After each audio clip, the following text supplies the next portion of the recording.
Supposed to say, oh, I'm not angry, I'm not angry. And I get up on the stage, and during the debate, the last debate that I won, the other debate, I skipped because I wasn't treated properly. And we have to remember, when you're not treated, it's true. And by the way, they got lousy ratings, okay? We have to remember, which I knew would happen, and they would have broken the record, but we have to remember, when you're not treated properly, you have to sort of do what you have to do. And that goes for the country. If we're leading our country and we're not treated properly, like the way we've been treated by Iran and many other nations, we have to worry about our country. We have to do that. The nicest part about the debate situation was that we raised $6 million in 1 hour for the vets. 1 hour. So that was a great thing. But the bottom line, I see all the hats, make America great again. Jerry, when you ask why, we want to make America great again. That's what we want to do. It's very simple. I mean, how often do you see a presidential candidate giving money away instead of taking it? I think that's wonderful, and we've got a group here today who's going to receive the second disbursement of that $6 million that was raised the other night. If that group would come on the stage now, it's called Partners for Patriots.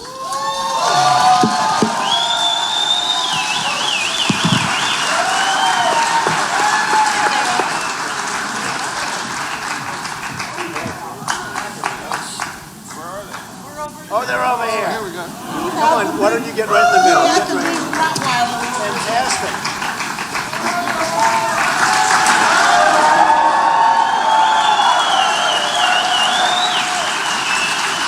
So maybe tell us just a little bit about yourself and what you do, because, you know, we vetted for the vets, but we vetted very carefully, and the people that are getting this money are tremendous people. So what do you do? We train service dogs for disabled veterans to help them live their daily lives. One that you met, Todd Landon, that needs a dog, you know, had 21 surgeries. This kid has been through so much, you know, serving our country and fighting for us. So with 100,000, you can do a lot, right? Yes, sir. It's just such an honor. It's so great. So thank you very much. Use it well. Say hello to Todd. Thank you. Beautiful. Thank you, honey. There's a beautiful Rottweiler right here, but Secret Service wasn't too excited about bringing it up on the stage. But he's gentle, I promise. I don't know why there was a fear, but we, you know, we're facing a crisis in this country with ISIS, and all the intelligence experts tell us that the ISIS will most definitely infiltrate the refugees that are coming to this country. ISIS has more landmass now than any terrorist organization in history. They're beheading Christians. Tell us how you would handle that problem, and tell us how quickly you think you'd be able to fix it. Well, it's such a big question now. Who would have thought this would have happened? I mean, we've destabilized the Middle East totally. When we did Iraq, and I was against Iraq. You know, I'm a strong guy in the military. I don't think there's anybody, I always say, the most militaristic of all. And I want to build our military, Jerry, so strong, so powerful that nobody's going to mess with us, and they won't. But I said, look at all that press back there. I said to Reuters, actually, and others, early on in 2004, 2003, the war is the wrong thing. You're going to destabilize the Middle East if you go take out one of the two, meaning Iraq or Iran. So we take out Iraq, and what a mess has been created. And then when we got out of it with Obama, the way he got out of it, by announcing a specific date, the enemy pulls back. They say, I can't believe he's saying this. And then they go to town after we leave. It's just I can't use the term a comedy of errors, because there's nothing funny about it. What's gone on is so sad, and the decisions are so sad. Now we've created and helped create this massive migration, and plenty of countries have made a mistake. You look at what's going on in Germany, it's a total mess. I mean, they're having riots over there, the crime is through the roof, and every country. Brussels, has anybody been to Brussels? I've been to Brussels a long time ago. It's so beautiful, so everything. It's like an armed camp now. You look at what's going on, it can't happen. So I wanted to create, and I suggested, create a safe zone, because we all have heart. Create a safe zone. We've got to get the Gulf states, who are tremendously rich, who frankly are not taking anybody, and they're not spending money or much money. And they're not taking anybody. They got to fund it. We got to get them to fund it. We're protecting them. We're saving them. Let them fund it, because we're funding everything. And that's why we owe $19 trillion, because we make all stupid decisions. So we get them to fund it, and we create a big safe zone in Syria, or a number of safe zones, so that people stop. Now, they've done this migration through Germany. Nobody knows who the people are. And we all have heart. I think it's sad to see. But when you look at that line, when you look at that massive migration, you see so many young, strong men, right? I mean, it's young, strong. And I said to myself, first time I noticed it was early on. At first you say, well, you know, it's a little unusual, because all of these, it just seems to me, and you look at it, young, strong men. So now we're going to take them into our country. We've already started, thousands and thousands. And we don't know, are they ISIS? Is this a Trojan horse? What's going on? You look at what's happening in other countries. We're not going to take any if I'm there. And I'll tell you something, anybody that comes in, sadly, I have to tell you, they're going back. They have to go back. They have to go back. So there's no way, Jerry, and I've gone to the top law enforcement people, and I've seen them, and I've read about them, and I've read their statements. The top people, they say there is absolutely no way that you can tell where these people come from. They have no papers whatsoever. There's no background. There's no background checks. It's like starting off with a person from zero. They have no idea. We cannot afford this as a country. We cannot afford it from an economic, or from, perhaps most importantly, from a security standpoint. So we just can't do it. And interestingly, as you saw the other day, Sheriff Joe from Arizona. Now, right? He endorsed me, and so did, and when Sheriff Joe endorsed you, you know you're the strongest on, I will tell you, the whole immigration thing, how that worked out, illegal immigration. We're going to have a really strong border. We're going to have a wall. People are going to come in, but they're going to come in legally. They're going to come in legally. But we got the endorsement. And Sarah Palin, and this gentleman, one of the greats, and we got Willie Robertson, too, who's a friend of my boys, and a great shooter. They go hunting together, but Willie was great, too. So, and I think Sarah's coming tomorrow. She's going to be here. She's going to be on the Today Show, actually, and that's going to be very exciting. So we look forward. She's going to be on Monday on the Today Show, so that'll be very exciting. Yeah, Willie Robertson's a good friend. Great guy. His son and his daughter-in-law go to Liberty. I had to mention that and get a little plug. But you know, back in the late 70s, my father was criticized because he saw a candidate who was able to pull voters from across the aisle, from the other political party. He saw a candidate who was able to draw people who had never voted before across all demographic lines. It was Ronald Reagan, and he was criticized because Ronald Reagan was a Hollywood actor. He had been divorced and remarried, and my father was a pastor, and Jimmy Carter was a Sunday school teacher. And he said, a lot of folks said, how can you support? And all you had to do is look at, he said, Jesus said, render unto Caesar the things that are Caesar's. That means be a good citizen. That means when you walk in the voting booth, you choose the candidate who is most qualified to run the country. It's like when you have a sick child, you choose the doctor that's most qualified to treat that child. You don't necessarily choose the one that shares your faith. And that was what he told everybody, and people listened. And, Jimmy Carter was a great Sunday school teacher, but look how he did as president. But we see 60% of Republicans who say that the Republicans in Washington have betrayed them. And, they make promises. They make promises on social issues, and they've been doing it for decades. They never seem to come through. And, I think you're the first candidate since Ronald Reagan who's bringing in new voters, bringing them from across the aisle,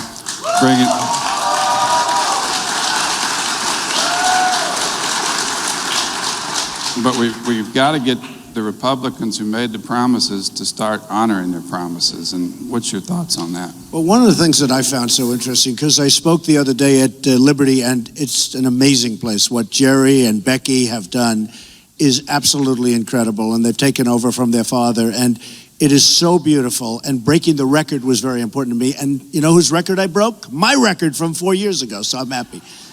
I thought I would have broken somebody else's record. But the interesting thing is that Jerry has every single candidate goes through Liberty University, right? Everybody, because it's an amazing place, and it's a packed house, and these are fantastic young people, and I guess some other people than young, but mostly young people. They're amazing people. And they all came through. And when Jerry endorsed me, it was such an honor for me because he sees everything. And you know, Jerry is, and he's doing this as an individual, such an honor for me. And when I look, and he said one thing about me, and he said great about everybody, honestly, but he said something about me that I like better than anybody else. He said, I most resemble his father from the standpoint of my ideas, my attitude, my way, and I thought that to me was the greatest compliment, okay? I thought that was better than anybody else's compliment. Well, it's true. I mean, my father was, he gave away so many scholarships to help young people that he almost bankrupted the school. And my mom would never let him have the family checkbook because he'd give money to whoever was in need, and there wouldn't have been enough money left to pay the bills. So that, when I heard all those stories about how you've privately helped people, it really did remind me of that. And so, but you know, we got so many people out of the labor force now. We hear reports of 5% unemployment, but it's probably, when you count the ones who have given up, it's probably over 20%. How quickly do you think you could get those folks back to work and get those jobs back from China and wherever they've gone? So when they just did the polls, CNN did and others did, they do polls, and I love these polls. I like them because I'm in first place. If I wasn't in first place, we would be tied. But one of the things that they now start doing, they have these sub-tabs and they have everything. You know, it's funny, I watch all these candidates. They spend millions of dollars on polling. And I have a lot of money. I don't spend anything money. I get it from those guys back there. See all those cameras? They do polls. They do polls. They say, is he a nice guy? Is he a terrible guy? Is he a wonderful guy? Is he smart? Is he tall? Is he short? What's he like? You know more about yourself. You don't have to spend money. I watch these guys. They spend all this money on polling, Jerry. Candidates, hundreds of thousands of dollars a month. And there they are right there. The networks do it for free. What the hell are they doing polling for? So, no, it's true. It's true. Save your money. But, you know, it's sort of interesting, though, because they did a poll, a big poll, and on the economy, I came out first by so much higher, like triple and quadruple. It was like, you know, they're down at 6 and 5, and I'm at 58 and 67, and I mean, numbers 68, 67%. That's with 15, 16, and 17 people in the race. But we have to bring back our jobs. And by the way, on the polls, number one on security, number one on ISIS, number one on protection, number one in almost every category. The only thing I wasn't number one on, personality. Can you believe it? They said I'm not a nice person. And I'm a nicer person than all of them. I mean, I'll tell you what just happened. What just happened. It just happened today. I read it. It says voter violation. Did you hear about this? Cruz issued a statement, put it in people's houses. Voter violation. It looks like a government voter violation. Like, oh, and it says, oh, and it's a social thing. You're not allowed to do it. And they're investigating him now. So he's putting in houses voter violation. And he's giving people, you have an F because you haven't voted enough, up, down the line. I never even heard of anything like this. It is so dishonest. It is so dishonest. Then he took an ad about me, and he said that I'm in favor of Obamacare. My whole campaign is against Obamacare. And the only way I can fight it is I have a much bigger platform than anybody else. So when he does it, so it's such a lie. But what he doesn't say is that he filled out a financial disclosure form, personal financial disclosure form. And on the form, you know, he wants to pretend he's Robin Hood. He's going to protect everybody from Wall Street, big bad Wall Street, right? He forgot to mention that he's borrowed a lot of money at almost no interest. Anybody in this room would take the interest rate because he pays almost nothing from Goldman Sachs and from Citibank. Forgot to put the two banks on there. Forgot to mention it. And then, of course, his bigger problem is Canada. He was born in Canada, and a lot of people are saying he can't even be running for the election, so we'll find out about that. To me, that's a big problem, by the way, because if you become the candidate, it's possible you can't even run, according to a lot of people. But I have to say that I see so much dishonesty in politics, Jerry. I've never seen anything like it. I think Jerry's in doing something where you don't see like we see.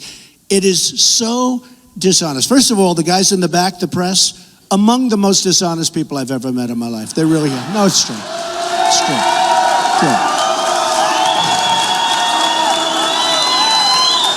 No. They are so dishonest. And they'll have a story that they can take something that's good and make it look bad. I'll tell you the great thing is, and I'm talking about only 75 to 80% of them. There's 20% who are good. But I'll tell you the great thing is, the people that we're dealing with, you're right. The people that, thank you. The people, look at those people, back in the corner. Isn't that beautiful? These rooms, every room, Jerry, every room we go to is packed. It's whether it's a stadium, whether it's in Mobile, Alabama, 35,000 people, whether it's the Mavericks Arena in Dallas, 21,000 people, it's packed. Oklahoma, over 20,000 people twice. So, I mean, every place we go to, including Iowa, I mean, we go, I wish you had some bigger arenas here. I have to tell you, we're going to have to build something. But we have capacity crowds. And what I have found is the people are really smart, Jerry. They get it. They really get it. And I just want to thank everybody. One of the other things that came out is by far the Trump voter, the Trump person is the most loyal, by far. They say, I should not say this in front of Jerry because I have to really behave in front of Jerry, right? But they say Donald Trump can do practically anything and they're still voting for him. They're going to still caucus for him. So I'm very happy about it. But they say that, and it's out. I mean, 67 to 69%, regardless, they're with me. And then just about with him, I think I get into the 90s, and other people are at 9% and 12% and 19%. So my people, I adore you. You are going to make a decision soon, Monday. And I'm telling you, we're going to do a hell of a job. We are going to make America great again. I promise. You know, Donald, I've gotten to know some of your I love you too. I love you too. Jerry, I don't know. It may be a guy, but I love him, okay? Donald, I've gotten to know some of your family members and some of your employees, and I've noticed how much your children love you. I've noticed how loyal your employees are to you, and that's not the case when a boss is a tyrant. And I just wish you'd just say a word or two about your family. I think I would love to, but maybe first, your family. Becky, Mrs. Falwell, is here, and she's an amazing woman who I've known over the years, and she's just an amazing person and such a big influence in Jerry in such a positive way. And I think she's right here. Becky, could you and the family come up, please? You would bring those beautiful children and spouses. Come on up. Come on up. Come. This is Becky and the family. Come on, family, get up here. I assume the stage can hold us, right? If it doesn't, we have a big story. Good. That's our son, Trey. He's Jerry Falwell III. And this is his wife, Sarah. And this is our son, Wesley, his wife, Laura. They just got married, actually, at Trump Vineyard in last October in Charlottesville, Virginia. And we paid full price. Full rate. Thank you. Yep. You know, I tell you what, I said, I'll give you a deal. He said, I want to pay full price. I said, nobody's ever said that to me before. He insisted on it. It was, I'm not used to that. So he charged us double. And this is our daughter, Caroline Falwell. Yeah. And You can. thank you. Thank you, honey. Thank you. Great family. All of us married way above ourselves, and so did you, Donald. If you could introduce. Well, I would. I'd love to. So I brought with me, they wanted to be here so badly, my wife, Melania. Come on up. Melania. Come on up, honey.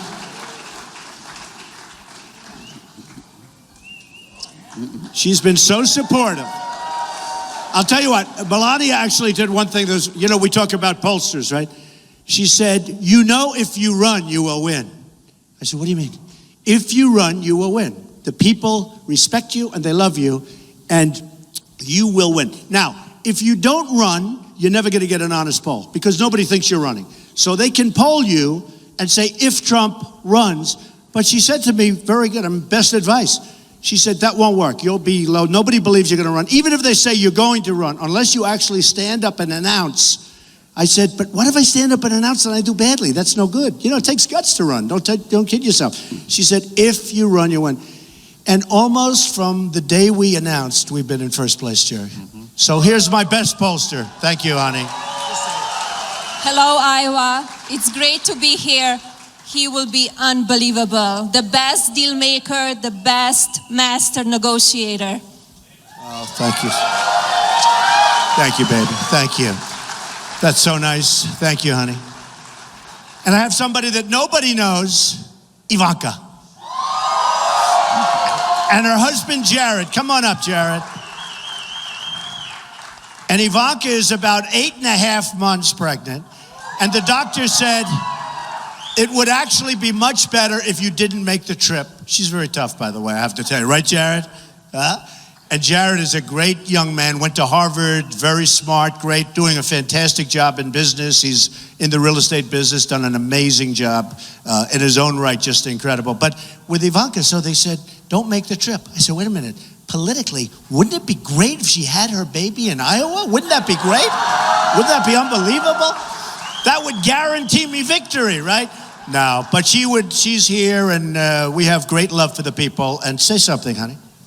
Hi, Iowa. We're so excited to be here I'm here for the next 2 days and here to support my father, a man I love very much and have loved my whole entire life, but also a man who I've stood by his side for the last 10 years and see him make deals that nobody else could get done. And that's what this country needs. So I have no doubt that he will make America great again, but we also need all of you on Monday night to help us do that. So please come out and caucus for my father. He will over-deliver. Thank you, man. Thank you, honey. Thank you. Thank you, everybody. Both families, thank you. One last question. What type of qualities are you looking for in your running mate? Well, I never like talking about a running mate until I get the deal done. We have to get the deal done. In all fairness, because I don't like to think ahead. And so many people say, do you have anybody in mind? I like to focus. We started off, Jerry was 17. They're dropping out like flies. You know that, okay? And you're going to lose a lot after Iowa. You're going to lose a lot after New Hampshire. New Hampshire's been an unbelievable place for us. We're leading by tremendous numbers. I will say this before I answer it, but I will give you somewhat of an answer to that because it's actually a very important question. In Iowa, ready? You have a lousy record, 16 years, and you haven't picked a winner. Please pick a winner this time, okay? I'm going to win. I'm going to win. 16 years. You can't go another 4 years. You got to just get it done right. We're going to win. We're going to win. Leading everywhere, we're going to win. And leading against Hillary in the polls. Now we're leading against Hillary solidly. And I'll tell you this. A friend of mine who's a very political guy said, the one person she does not want to run against is Trump. And Chuck Todd, who's a very nice guy, he likes to believe the line and stuff because they go, oh, yes, we want to run against Trump. We want to. I said, Chuck, you don't understand. When they say they want to run against you, that means they don't want to run against you. Do you understand that? The one person they don't want to run against and that Hillary does not want to run, we're going to win. We had a series of big setbacks. We should have won 4 years ago. We should have won the last election. Should have won it. How that one was lost. We had a failed president and it didn't work out. So we're not going to blame anybody, but it didn't work out. John McCain had a tough time because there was a little problem with the thing called the economy when he was running, and I think that would have been a hard one. But we certainly should have won 4 years ago. So, I backed McCain, didn't work. I backed Romney, didn't work. This time I said, let's do it ourselves and do it and get it done.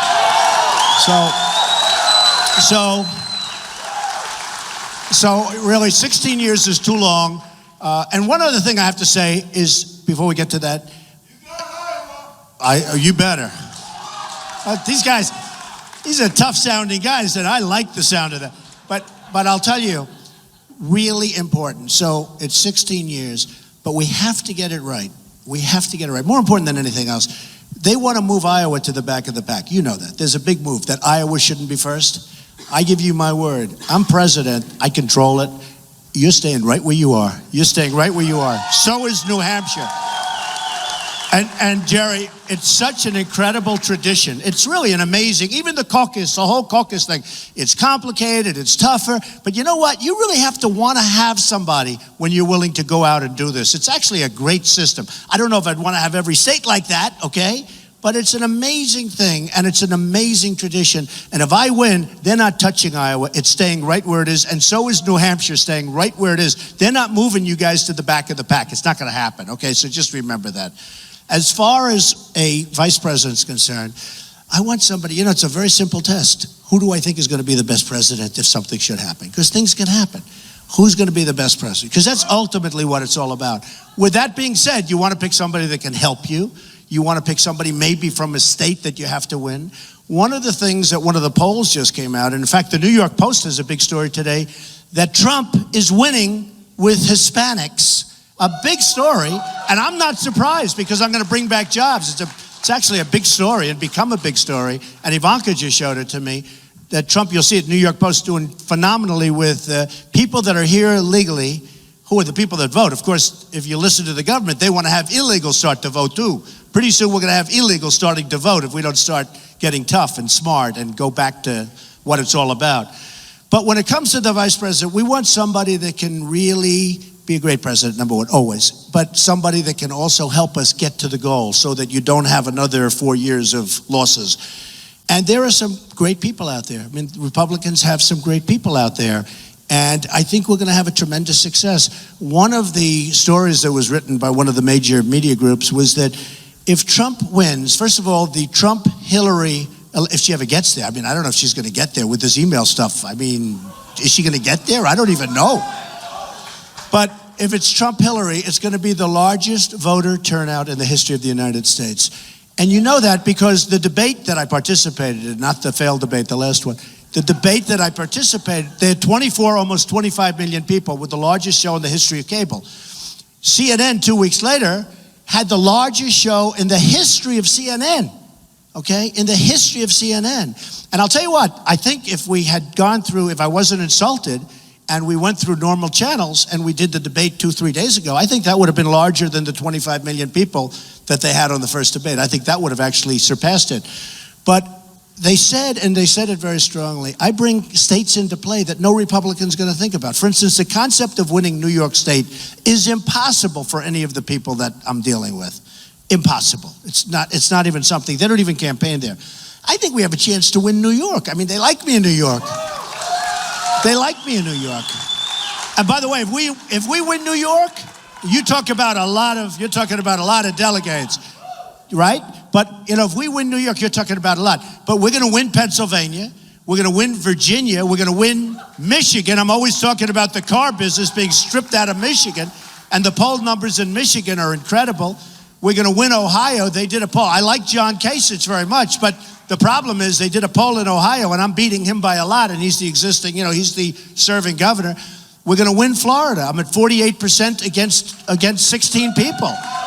So I think a lot of states that aren't even thought of, if you listen right now, because structurally the Republicans have a disadvantage, but you look at some of these states, they don't even talk about those states as a Republican. They're already written off. It's going to amount to basically 6 states. I think we can win states that aren't even thought of in the normal realm. And you're going to have yourself a victory, folks. And I'll tell you what, I'm not going to disappear like the last group did 3 years ago, 4 years ago. Because that last month, I kept saying, where is he? Why isn't he on television? I call his people. Why isn't he doing Jay Leno? Why isn't he doing, Letterman and these shows? And every night you'd see Obama was on television. And I'd call and say, he has to do Jay Leno. He has to do David Letterman. Why isn't he? I don't know what happened. They took a vacation the last month of the campaign. It's not going to happen with Trump, folks. We're going to win. We're going to win, okay?